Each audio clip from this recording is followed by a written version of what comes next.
दोस्तों, तो मैं सबसे पहले स्पेशल 3 चीज के बारे में बात करूंगा। ठीक है, वो है स्प्रिंग, स्ट्रिंग और रॉड। ठीक है, ठीक है। तो क्या है, मेरे पास यहां पर स्प्रिंग है, मैंने बहुत सारे प्रॉपर्टीज लिखवाऊंगा इन तीनों चीजों का, स्प्रिंग, स्ट्रिंग एंड रॉड। ये एक टेबल है जो हमें याद रखना है। ठीक है,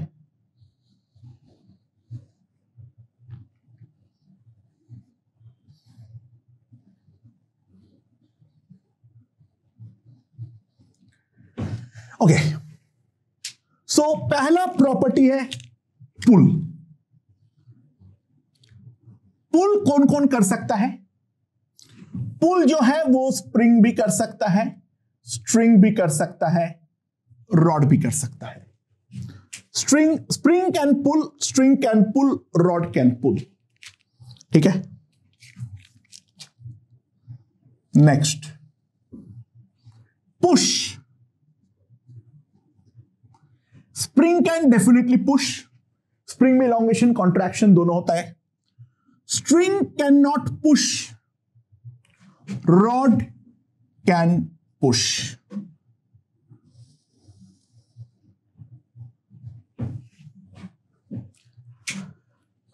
स्ट्रिंग हमारा पुश नहीं कर सकता है, जैसे पुश करने जाएगा तुरंत हमारा धागा जो है वो स्लैक हो जाएगा। पुश करते ही वो तुरंत स्लैक हो जाएगा। धागा कैन नॉट पुश। ठीक है, चेंज इन लेंथ, लेंथ पे बदलाव स्प्रिंग पे ऑब्वियसली हो सकता है, इन दोनों पे नहीं हो सकता है। स्ट्रिंग पे हो सकता है पर स्लैक हो जाएगा, वो तो बात ही खत्म हो गई है। ठीक है, अच्छा, फोर्स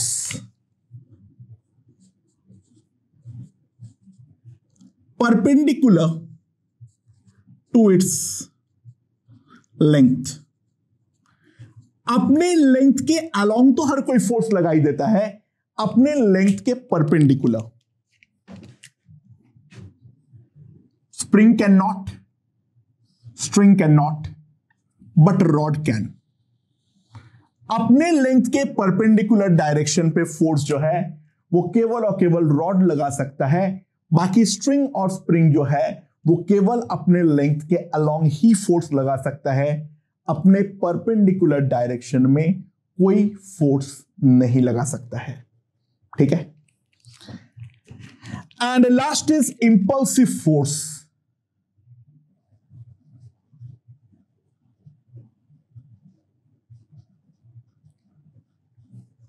सेकेंड लास्ट और एक पॉइंट भी लिख पाऊंगा, इंपल्सिव फोर्स।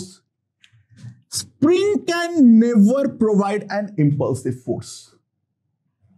ठीक है, क्योंकि स्प्रिंग फोर्स होता है kx, इंपल्सिव फोर्स होता है टेंडिंग टू इंफिनिटी। तो x को टेंडिंग टू इंफिनिटी होगा, यानी स्प्रिंग का लेंथ को इनफाइनाइट होना पड़ेगा, जो डेफिनेटली पॉसिबल नहीं है। ठीक है, string can provide an impulsive force, rod can provide an impulsive force.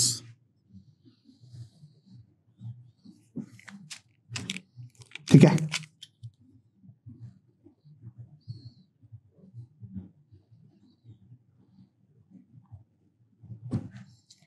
and last is sudden change in length of force, sudden change in value of force, sudden change in force।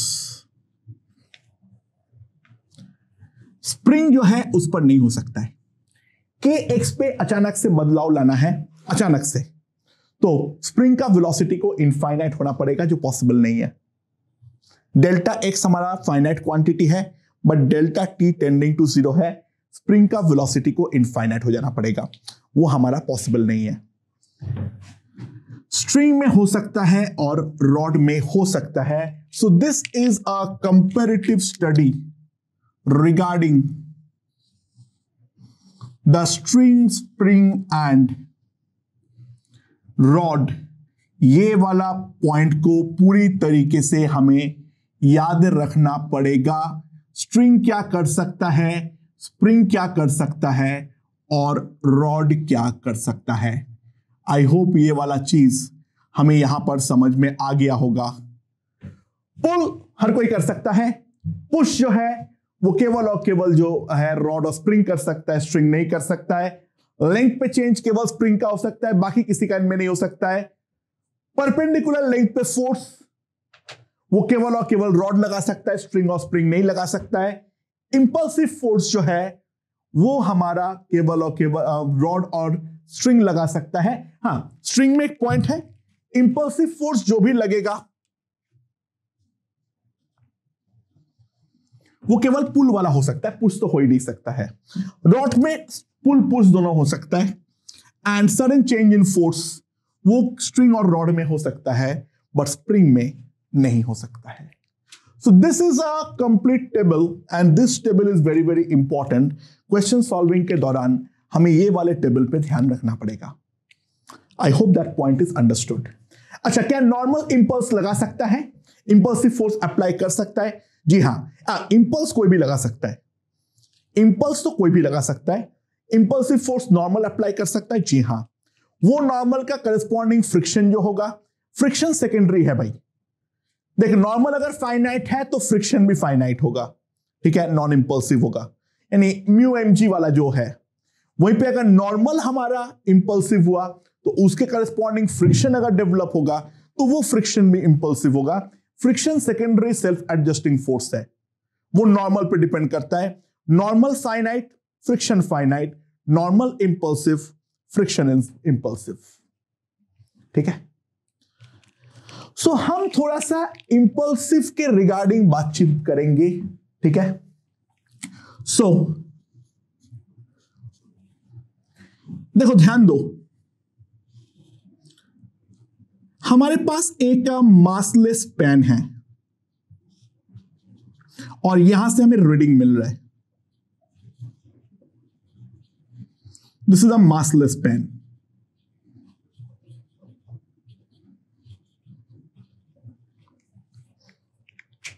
अच्छा, ये वाला massless pen के ऊपर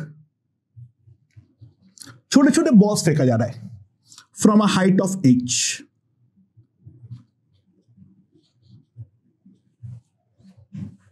ठीक है, ये समझ में आ गया. अच्छा, n बॉल्स पर second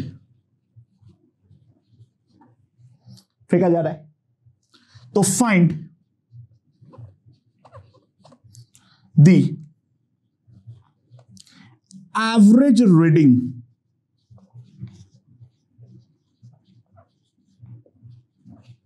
as function of time t.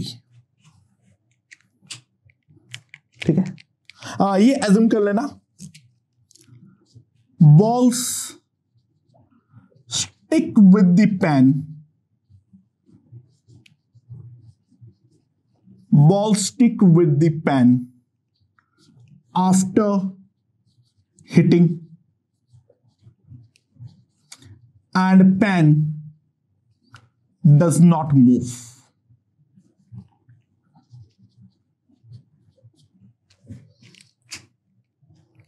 Okay. ध्यान दो, देखो, रीडिंग जो भी होता है नॉर्मल फोर्स का होता है. ठीक है. तो मेरा जो नॉर्मल फोर्स है वो नॉर्मल फोर्स दो तरीके का है. वेट ऑफ एक्यूमुलेटेड मास, जो हमारा एक्यूमुलेटेड मास होगा उसके करस्पॉन्डिंग तो एक नॉर्मल होगा, क्योंकि एक फाइनाइट नॉर्मल है. और दूसरा एक नॉर्मल होगा, that is the impulsive normal.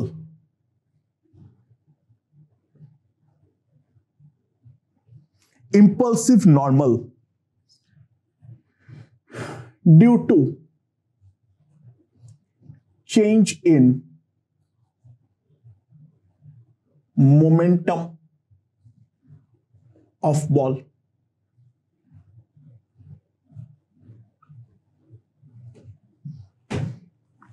जो हमारा बॉल का मोमेंटम चेंज के चलते जो इंपल्सिव नॉर्मल होगा वो भी तो हमें कंसीडर करना पड़ेगा। अच्छा, बाय द वे पहला वाला निकालना बहुत आसान है। इन time T, in time T number of balls accumulated, अरे टी इक्वल टू 0 में मान रहा हूं जो पहला बॉल उसको हिट करेगा उसके बाद, ठीक है, मैं ये वाला टाइम को नेग्लेक्ट कर रहा हूं। वो उसके बाद जब पहला हिट किया वो मेरा टी इक्वल टू 0 का इंस्टेंट है, right. In time T number of balls accumulated कितना होगा? पर यूनिट टाइम n बॉल्स आ रहे हैं, तो टी टाइम पे कितना बॉल एक्यूमुलेट होगा? nt, right. तो ऑब्वियस सी बात है, जो हमारा फाइनाइट वाला नॉर्मल है, जो वेट के चलते नॉर्मल होगा, that will be nt into mg, that is equals to nmgt. This is the finite weight normal that is getting acted. Okay. Now, दूसरा वाला अगर मैं एनालाइज करूं तो ये √2gh से आ रहा है, ये हमारा v इनिशियल है, और उसके बाद फाइनली जो वेलोसिटी है वो हमारा 0 है बॉल का, एक पर्टिकुलर बॉल का। और ये होने का कारण जो है वो यहां पर एक इंपल्सिव नॉर्मल लगाया है जिसका इंपल्स है jn। This is the impulse of impulsive normal. अच्छा, वो नॉर्मल का एग्जैक्ट वैल्यू निकालना तो पॉसिबल ही नहीं है क्योंकि वो तो वेरी लार्ज वैल्यू है, बट वो निकालने के तो कोई बोला नहीं है, हमें एवरेज रीडिंग पूछा गया है। ध्यान देना, एक बॉल हिट करने के और दूसरा बॉल हिट करने में जो टाइम डिफरेंस होगा दैट विल बी 1/n, क्योंकि एक सेकेंड में n बॉल हिट कर रहा है, तो delta t between two balls hit equals to 1/n। अच्छा दोस्तों, jn कितना होगा? That is m into √2gh, the total change in momentum. And दोस्तों ध्यान देना, ये जो इंपल्स है that can be written as the average normal into दो के बीच का गैप, that is 1/n। f into delta t, मुझे एवरेज निकालना है, तो मैं क्या होगा? देखो, काफी देर तक चुप रहेगा, हिट करेगा, बट दो जो स्पाइक आएगा उनके बीच का गैप कितना होगा? 1/n second. तो मैं ग्राफ का फ्लैटनिंग कर रहा हूं, यानी टोटल एरिया को फिक्स रख के 1/n सेकेंड तक एवरेज जितना होगा, मतलब मैं बात को समझो। बेसिकली हमारा जो यहां पर ये वेट वाला पार्ट को एक बार के लिए भूल जाओ। ध्यान देना, एक्चुअल में जो हमारा n वर्सेस t का सिनेरियो होगा, we will start with a spike, it will die down, कुछ देर तक 0 रहेगा, फिर ये अगला स्पाइक खाएगा। स्पाइक बहुत मोटी हो जा रही है, इतनी मोटी नहीं होगी, एक इंस्टेंटेनियस स्पाइक होगा, फिर वो खत्म रहेगा, फिर स्पाइक आएगा, so on and so fourth. और ये जो दो स्पाइक है इनके बीच का गैप है 1/n सेकेंड। तो ये जो करस्पॉन्डिंग एरिया है मैं एक स्पाइक से दूसरा स्पाइक में वो एरिया को सेम रखते हुए ये ग्रीन एरिया और वायलेट एरिया हमारा सेम होगा, तो उसके करस्पॉन्डिंग में एफ एवरेज निकाल रहा हूं। वो स्पाइक को मैं फ्लैटनिंग करके मान रहा हूं जो 1/n सेकेंड तक वो हमारा लगता जा रहा है। That is the concept of average force, average normal. तो n average will be mn under root 2gh. So there are two normals, one due to the accumulation of weight that's fixed nmgt, ठीक है, वो तो जैसे जैसे मास accumulate होगा उसके कारण आएगा, और एक हमारा इंपल्सिव नॉर्मल जो है वो हमारा लगने वाला है। तो नेट रीडिंग जो आएगा n that is equals to nmgt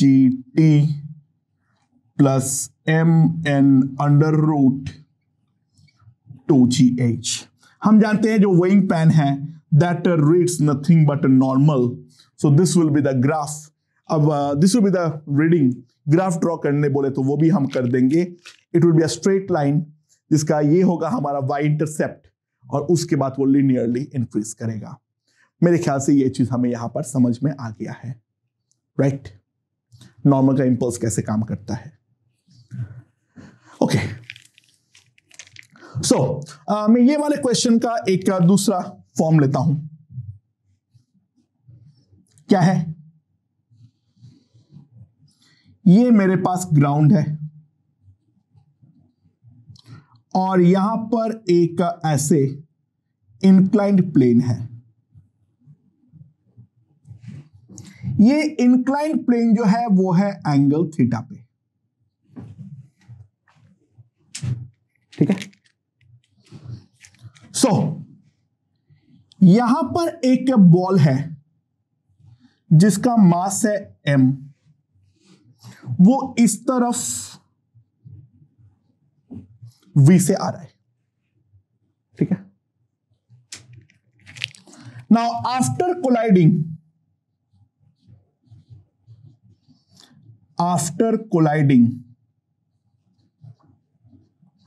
it comes back with speed v, ठीक है। So find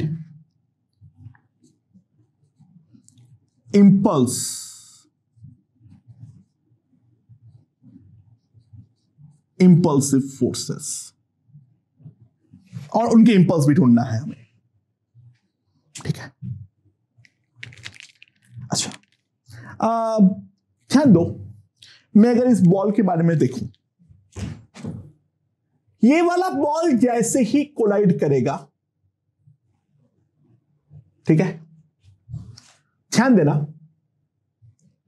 यहां पर दो चीजें होंगे। अच्छा, जो हमारा नॉर्मल फोर्स का डायरेक्शन होता है, जो हमारा रेगुलर फोर्स का डायरेक्शन होता है, इंपल्सिव फोर्स भी वैसा ही होगा, यानी सरफेस अपना परपेंडिकुलर ही डेफिनेटली नॉर्मल फोर्स लगाएगा, चाहे वो इंपल्सिव हो चाहे वो फाइनाइट हो। तो जब वो इसके साथ कोलाइड करेगा तो ऑब्वियस सी बात है यहां पर इस सरफेस के परपेंडिकुलर हमारा स्फीयर के ऊपर एक क्या लगने वाला है? इंपल्सिव नॉर्मल लगने वाला है।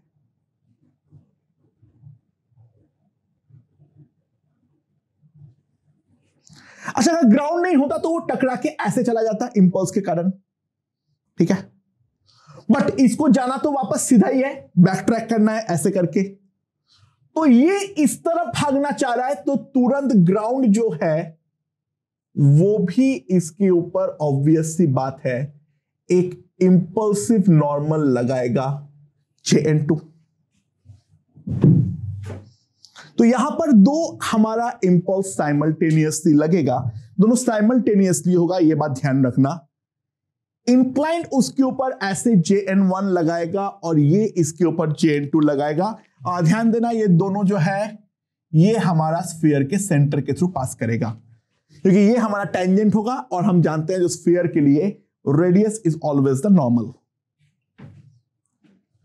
और ये दोनों इंपल्स लगने के कारण जो इनिशियली इस डायरेक्शन में मोमेंटम था, P इनिशियल जो था वो mv था, वो फाइनल में अगर हम ध्यान दें P फाइनल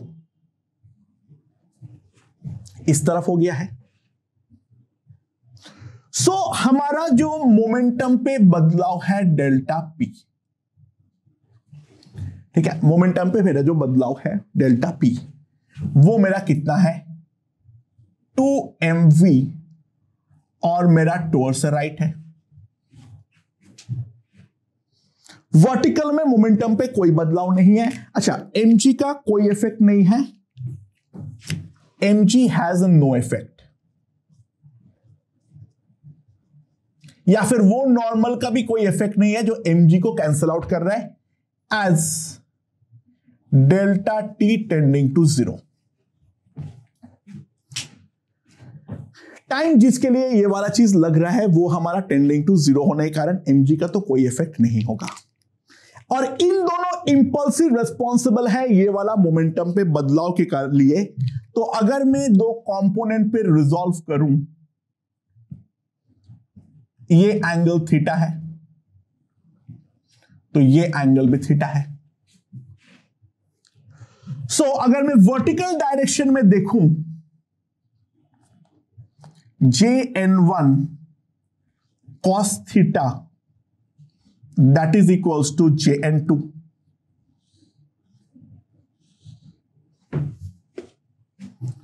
और दूसरा JN1 sin theta that is equals to 2mv। ये है हमारा दो इक्वेशन। ये वर्टिकल मोमेंटम में कोई चेंज नहीं आया है तो ये दोनों इक्वल होना चाहिए, और हॉराइजेंटल पे जो नेट इंपल्स है वही हमारा मोमेंटम चेंज के लिए रिस्पॉन्सिबल है। सो मेरे पास सब कुछ आ गया है। JN1 का वैल्यू है 2mv cosec थीटा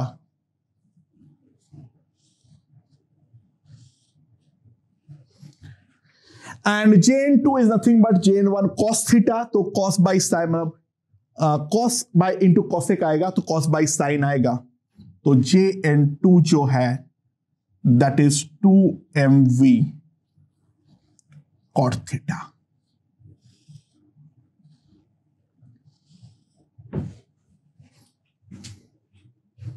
ठीक है, समझ में आया?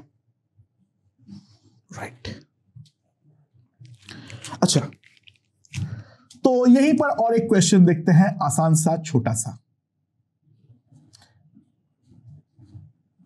ये हिंज पॉइंट है, ठीक है, और ये पूरा चीज जो रखा हुआ है एक स्मूथ हॉराइजेंटल टेबल पे है।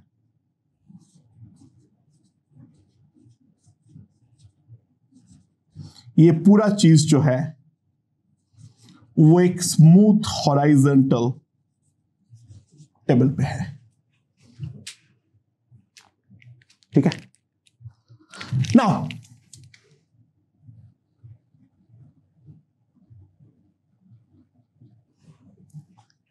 यहां पर एक स्ट्रिंग स्लैक पड़ा हुआ है, ठीक है, जिसका लेंथ जो है वो है √3L/2, ठीक है। अच्छा, ये वाला जो डिस्टेंस है दैट इज एल।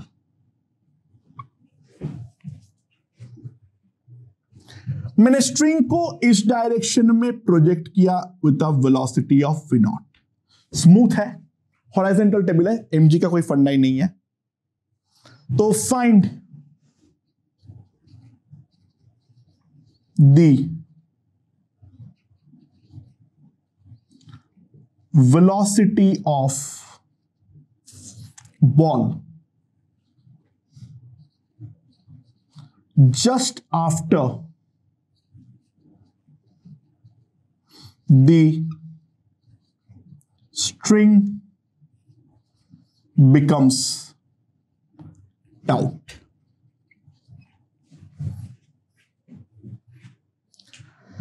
ठीक है, और इसके अलावा स्ट्रिंग का इंपल्सिव टेंशन में निकाल लेना, स्ट्रिंग का जो इंपल्सिव टेंशन है वो भी निकाल लेना। ठीक है, अच्छा क्या होगा? देखो राइट नाउ तो स्ट्रिंग स्लैक रहेगा और धीरे धीरे धीरे धीरे वो जैसे आगे बढ़ेगा वैसे ही हमारा स्ट्रिंग का जो स्लैकनेस है वो हमारा कम होता रहेगा। नाउ अब हम लोग डिस्कस करेंगे एट द इंस्टेंट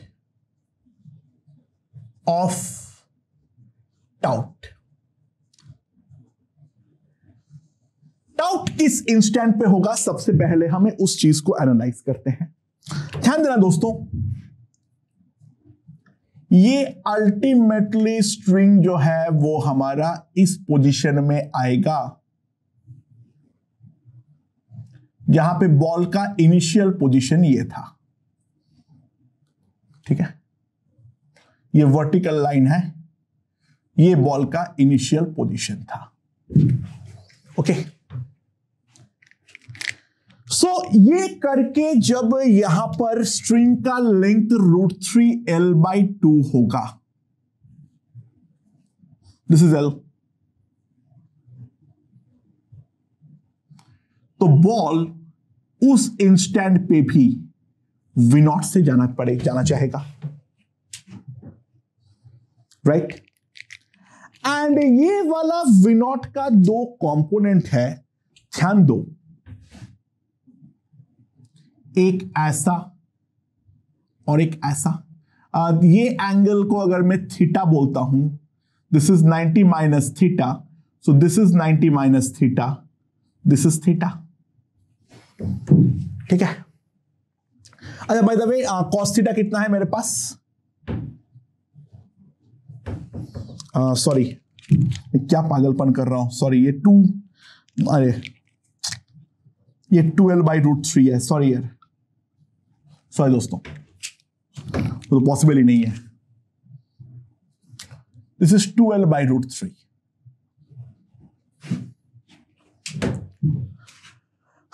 ठीक है, मैंने वो एडजस्ट करने गया था, मैं उल्टा एडजस्ट कर दिया था, क्या कर दिया था, सॉरी। हाँ, तो cos थीटा जो है वो cos थीटा का वैल्यू कितना आ जाएगा मेरे पास? This by this, that is equals to √3/2, that is equals to cos 30। तो थीटा जो है दैट इज 30 डिग्री।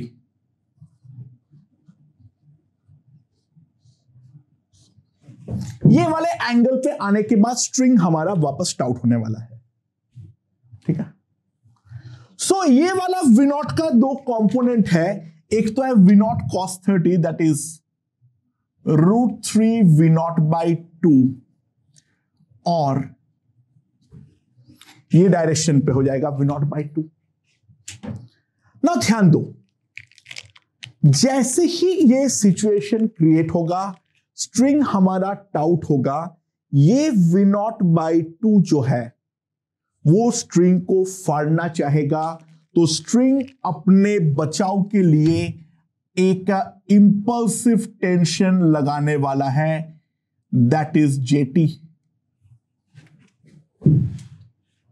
और वो इतना होगा जो कि ये कंपोनेंट ऑफ वेलोसिटी खत्म हो जाए। हां, स्ट्रिंग अपने लेंथ के परपेंडिकुलर डायरेक्शन में कोई फोर्स नहीं लगा सकता है, तो ये नो इफेक्ट तो यहां से ये जो है वो हमारा सर्कुलर मोशन करना चालू करेगा।